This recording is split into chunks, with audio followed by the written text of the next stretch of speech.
Hello guys, कैसे हैं आप सब। I hope you are doing well. अच्छे होंगे और अच्छा करने की कोशिश कर रहे होंगे। चलिए शुरू करते हैं। एमपीपीएससी 2022 तो प्रीलिम्स की यूनिट 9 को हम कवर अप कर रहे हैं, जिसमें हम दो टॉपिक कंप्लीट कर चुके हैं, इलेक्ट्रॉनिकी एंड सूचना एवं संचार प्रौद्योगिकी। आगे हम बात कर रहे हैं रोबोटिक्स के बारे में। रोबोटिक्स का भी एक पार्ट मैं आपको बता चुका हूँ, ठीक है।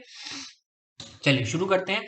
रोबोट के क्या होता है, रोबोट का विकास कैसे हुआ, उसके अलावा रोबोट के कितने प्रकार होते हैं, वो सब हम देख चुके हैं। आज हम बात करने वाले हैं रोबोट के अनुप्रयोग के बारे में, कि रोबोट की जो यूजेस हैं वो डिफरेंट डिफरेंट जगह पर होते हैं, जैसे कि इंडस्ट्री में, चिकित्सा में, अंतरिक्ष में, अलग अलग जगह पर हम उसका उपयोग करते हैं। इलेक्ट्रॉनिकी में, तो अगर हम इंडस्ट्री के बेसिस पे देखें तो रोबोट काफी सारे छोटे छोटे पार्ट्स को मिलाकर बनाया जाता है। तो जापान, अमेरिका और यूरोपीय देशों में जो फैक्ट्रीज होती है ना, तो मैक्सिमम जगह रोबोट काम करते हैं। तो उसमें अगर हम परसेंटेज के बेसिस पर देखें तो 35% प्रति वर्ष की दर से बढ़ता जा रहा है। मतलब 35% से ज्यादा रोबोट ही काम कर रहे हैं लोगों की जगह पर, ठीक है। पिक एंड प्लेस रोबोट, ये रोबोट किसी भी वस्तु को एक जगह से उठा के दूसरी जगह रख सकता है। उसके अलावा पॉइंट टू पॉइंट रोबोट, मतलब इसका यूज आप किस में करते हैं, जैसे वेल्डिंग का काम करना, एक पॉइंट का काम पूरा कंप्लीट करेगा। मतलब जैसे वेल्डिंग का काम है तो वेल्डिंग का सारा काम रोबोट कर देगा, ठीक है। ड्रिलिंग का सारा काम रोबोट कर देगा। उसके अलावा कंटिन्यूअस पाथ रोबोट, मतलब एक एक से जो काम होते हैं ना बहुत सारे, ठीक है, जो एक ही लाइन में हो। स्प्रे पेंटिंग, जैसे कि आपने देखा होगा बहुत बड़ी बड़ी सपोज पोल्स हैं, मतलब पाइप है, पाइप या खंबे हैं, पिलर है, उनको हमें पेंटिंग करना है तो रोबोट पूरा का पूरा उसको पेंट कर देगा। या फिर कहीं पर हमें कुछ मेटल चढ़ानी है, मेटल की लेयर चढ़ानी है, तो वो पूरा का काम रोबोट रोबोट कर देगा। Assembly operation robot, assembly operation robot का मतलब होता है, जैसे हमें आपने देखा होगा जो गाड़ी है, जो कार होती है ना, तो कार के अलग अलग पार्ट बनते हैं। आपने डिस्कवरी में या यूट्यूब पर देखा भी होगा इस टाइप का वीडियो, कि एक रोबोट होता है, तो चार, तीन से चार रोबोट मिलकर क्या करते हैं, पूरी एक गाड़ी को असेंबल कर देते हैं, पूरी एक कार असेंबल कर देते हैं, ठीक है। तो आपने ये टाटा मोटर्स की अगर फैक्ट्री देखी होगी तो उसमें भी आपको ये सब चीजें देखने को मिल जाएंगी। उसके अलावा अगर हम बात करें कि चिकित्सा के क्षेत्र में, तो बिल्कुल है, बहुत सारे ऐसे ऑपरेशंस हैं जो बिल्कुल सियाम मशीन से, जैसे सियाम मतलब क्या होता है, सी मतलब सी, ए बी सी वाला सी, तो ए आर्म मतलब ए हो गई एक हमारी आर्म, बी भी हो गई तो दो आर्म हमारी हो गई, ए बी। एंड डॉक्टर के दो हाथ के अलावा एक और आर्म, तो उसको बोलते हैं हम सी आर्म, एक और आर्म। तो ये एक मशीन का नाम है, वो भी इट्स जस्ट लाइक रोबोट है। अंग प्रत्यारोपण में, प्रोस्थेटिक्स में, कृत्रिम अंग में, जो हाथ पैर जिनके कट जाते हैं उसके लिए हम जो आर्टिफिशियल हैंड बनाते हैं, तो वो भी एक रोबोट टाइप से काम है। रोबोटिक ऑर्थोटिक्स, तो इसमें इस रोबोटिक प्रणाली का उपयोग करके हम जो लकवाग्रस्त अंग होते हैं, किसी भी जिसको भी पैरालिसिस हो जाता है, तो उसमें हम इनका इस्तेमाल करते हैं। उसके अलावा रोबोटिक सर्जरी, तो रोबोटिक सर्जरी में, चिकित्सा में हम क्या करते हैं कि रोबोट्स का इस्तेमाल किया जाता है। मतलब साधारण यंत्रों की जगह पर हम क्या करते हैं, नॉर्मल मशीन की जगह पर हम रोबोटिक मशीनरी का इस्तेमाल करते हैं। जो मैंने सियाम बताया ना, वो इसी का एक एग्जाम्पल है। रोबोटिक नर्स, इसका मतलब जो डॉक्टर की हेल्प करने के लिए नर्सेज होती है ना, उसकी जगह पर एक रोबोट प्रोवाइड करा देते हैं, नर्स की जगह पर रोबोट। तो मरीजों की देखभाल करने के लिए भी, स्वास्थ्य संबंधी आंकड़ों को इकट्ठे करने के लिए, जैसे सपोज मुझे एक आईसीयू में 10 बेड डले हुए हैं, तो 10 के 10 जो पेशेंट है उनकी टेक केयर करना है, उनका बीपी टाइम टाइम पर मेजर करना है, शुगर लेवल मेजर करना है, तो वो सारा का सारा काम रोबोट कर सकता है। तो इस टाइप के भी हमने बना दिए हैं, जो डेटाबेस बनाते जाते हैं रोबोट्स। उसके अलावा कुछ उन्नत रोबोटिक नर्सेज भी आ गए हैं, जो आदेश देने पर आपको खाना, पानी, दवा आदि पेशेंट्स तक पहुंचा देंगे, ठीक है। तो अब जैसे ये वाली चीजें थी ना, तो अगर हम कोविड के टाइम पर अगर इस टाइप के रोबोट्स हमारे पास होते तो हमें लोगों से वो जोखिम भरे काम नहीं कराने पड़ते, ठीक है। उसके अलावा एफआईओ, हेल्पमेट, ये बहुत सारे ऐसे जो रोबोट्स हैं उनके नाम मैंने आपको बता दिए। आरआईबी, ये रोबोट का नाम है, ये रोबोटिक नर्स हैं basically. Micro robotic and nano robotics जो होते हैं, ठीक है। उसके अलावा उसके पहले मैं आपको बता दूं, एक वर्ड आता है आपको यहाँ पर लिखा हुआ है, टेक्नोजियन। टेक्नोजियन का मतलब क्या होता है, टेक्नोजियन बेसिकली एक एक फेयर है, एक मेला है, ठीक है। किस चीज का मेला है, तो AICRA द्वारा आयोजित होने वाला एक एडुटेक एक्सपो है, मतलब एक मेला है जहां पर इनोवेटिव, रोबोटिक्स, ऑटोमेशन, ऐसे काफी सारे अट्रैक्टिव, बहुत ही ज्यादा अट्रैक्टिव, बहुत ही ज्यादा एडवांस लेवल के इनोवेटिव आइडियाज को इंप्लीमेंट करते हुए मॉडल्स आपको बनाए गए हैं, और काफी सारे लोगों ने इसमें पार्टिसिपेट किया हुआ है, ठीक है। तो टेक्नोजियन एक बहुत ही ज्यादा फेमस एक्सपो है, जो अभी कंडक्ट कराया था गवर्नमेंट, ठीक है। इसके अलावा अगर हम बात करें यहाँ पर माइक्रो एंड नैनो रोबोटिक्स के बारे में, तो साइबर नाइफ ये क्या होती है? साइबर नाइफ बेसिकली एक मेथड है, एक ट्रीटमेंट थेरेपी है, ठीक है, जो कि क्या करती है, रेडियो सर्जरी देने के लिए इसका हम यूज करते हैं, ठीक है। किसके लिए यूज करते हैं? रेडियो सर्जरी देने के लिए। उसके अलावा द विंसी सर्जिकल सिस्टम, ये एक रोबोटिक उपकरण का निर्माण करने वाली शल्य चिकित्सा में किया जाता है, सर्जरी में हम इसका इस्तेमाल करते हैं। द विंसी सर्जिकल सिस्टम का इस्तेमाल हम किसमें करते हैं? सर्जरी करने में। ये भी एक रोबोट है, रोबोटिक सिस्टम है। अगर हम बात करें कि स्पेस में, अंतरिक्ष के काम में क्या हम इसका यूज कर रहे हैं? बहुत ज्यादा यूज कर रहे हैं। अंतरिक्ष में सबसे famous robot orbiters, rovers and landers, ठीक है। ये आपने देखा होगा चंद्रयान के भी 3 पार्ट गए थे, तो बेसिकली वो रोबोट ही थे, ऑर्बिटस, रोबर्स एंड लैंडर्स, ठीक है।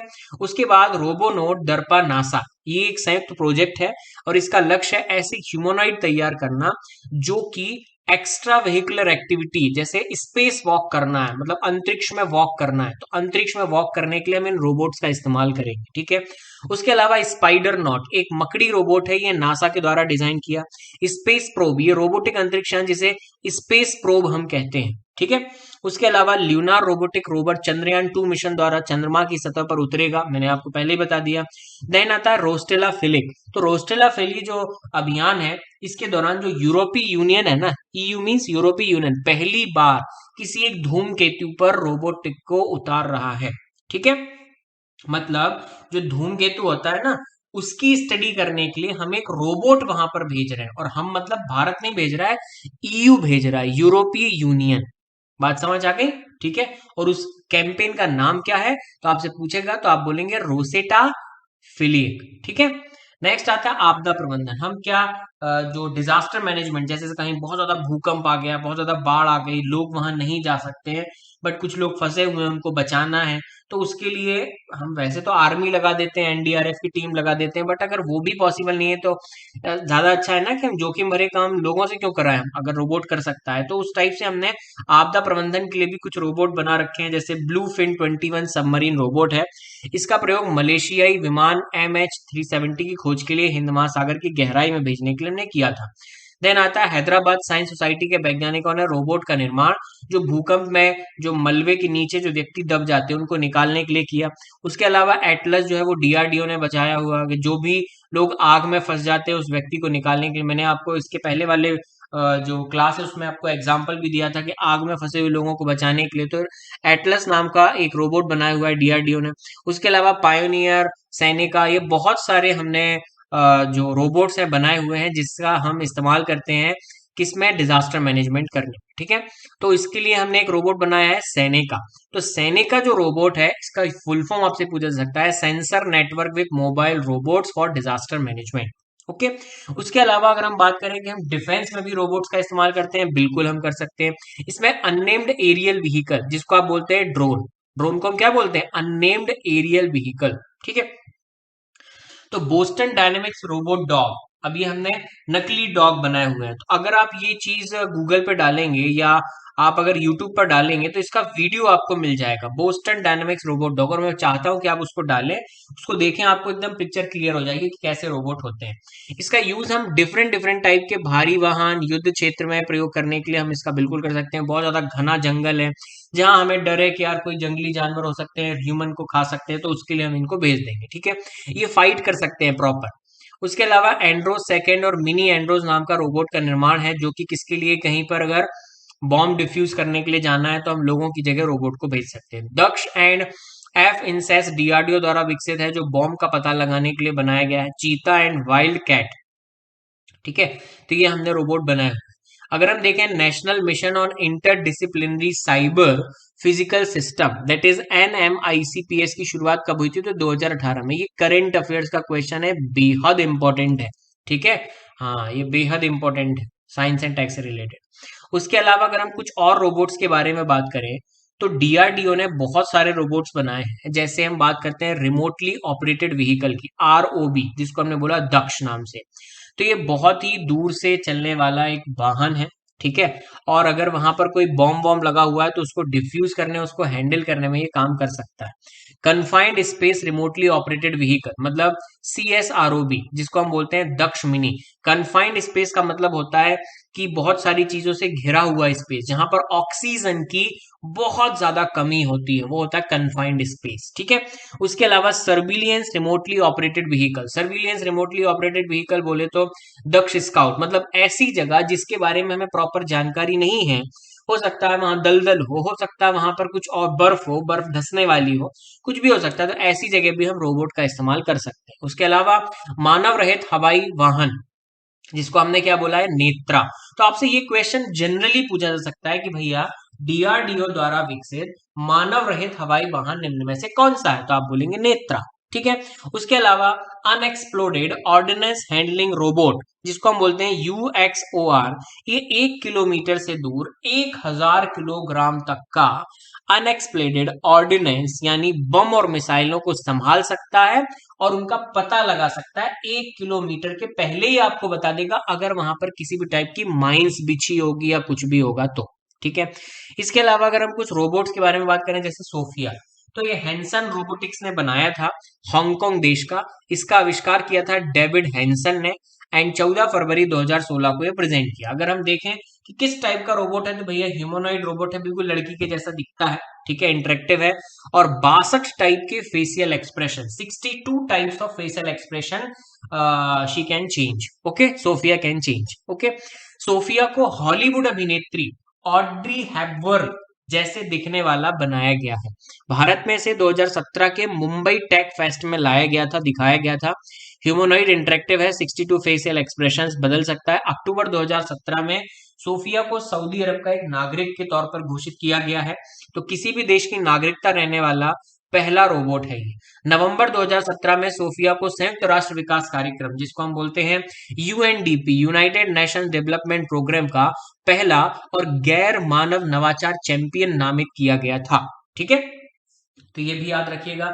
एंड 4 अक्टूबर 2019 को मध्य प्रदेश के इंदौर में आयोजित जो 51वां राउंड इंटरनेशनल कॉन्फ्रेंस है, उसमें जलवायु परिवर्तन के संबंध में भी चर्चा की गई है, ठीक है, तो उसमें भी इसने पार्टिसिपेट किया था सोफिया ने। आई अगेन रिपीट, 4 अक्टूबर 2019 को मध्य प्रदेश के इंदौर में जो 51st राउंड इंटरनेशनल कॉन्फ्रेंस में क्लाइमेट चेंज के बारे में भी इसने डिस्कशन किया हुआ है, ठीक है।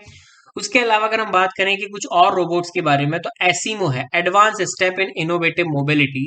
ये होंडा कंपनी ने एक ह्यूमनॉइड रोबोट बनाया था।